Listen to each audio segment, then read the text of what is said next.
5 روش طلایی برای رفع چین و چروک پوست صورت. هلو گایز، چطورید بچه‌ها؟ داخل این ویدیو با هم روی 5 تا از روش‌های کارآمد برای رفع چین و چروک پوست صورت به صورت خانگی صحبت می‌کنیم. همه این روش‌هایی که داخل این ویدیو برای شما گفته میشه بر اساس مقالات بین‌المللی هستش، پس استفاده از این روش‌ها هیچ مشکلی برای پوست شما به وجود نمیاره. و همچنین همه این روش‌ها رو میتونید که داخل خونه انجام بدید. اولین روش ماسک آلوورا با خیاره که میتونه که یکی از بهترین روش‌ها برای رفع چین و چروک پوست صورت باشه. برای تهیه این ماسک ژل آلوورا رو با نصف خیار تازه خرد شده مخلوط میکنیم و بعد روی پوست صورت خودمون میزنیم و 15 دقیقه صبر میکنیم. این ماسک به پوست شما نرمی و لطافت میبخشه و چین و چروک پوست های شما رو کاهش میده. مورد دوم ماسک طبیعی با زرشک و عسل هستش.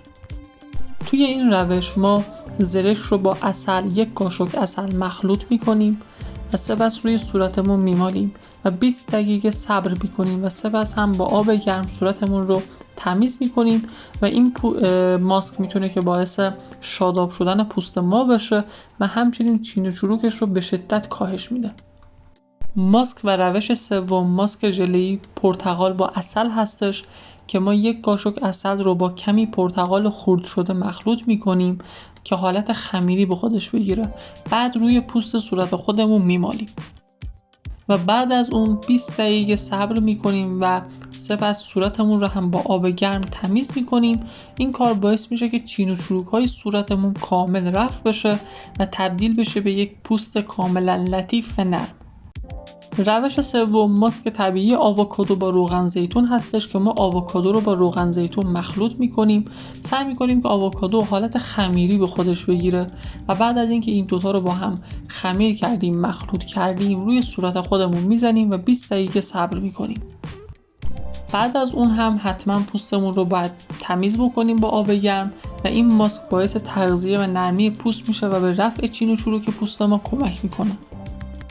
آخرین روش ماساژ صورت با روغن خراطینه که ما کمی روغن خراطین رو به پوست صورت خودمون میزنیم و 20 دقیقه روزانه ماساژ میدیم. پس از 1 ماه کاملا چین و چروک پوست ما رفع میشه و باعث میشه که پوست لطیف و شادابی داشته باشیم.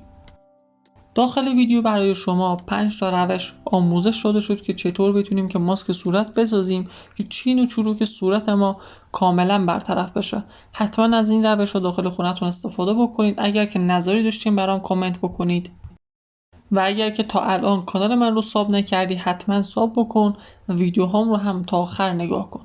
بدرود.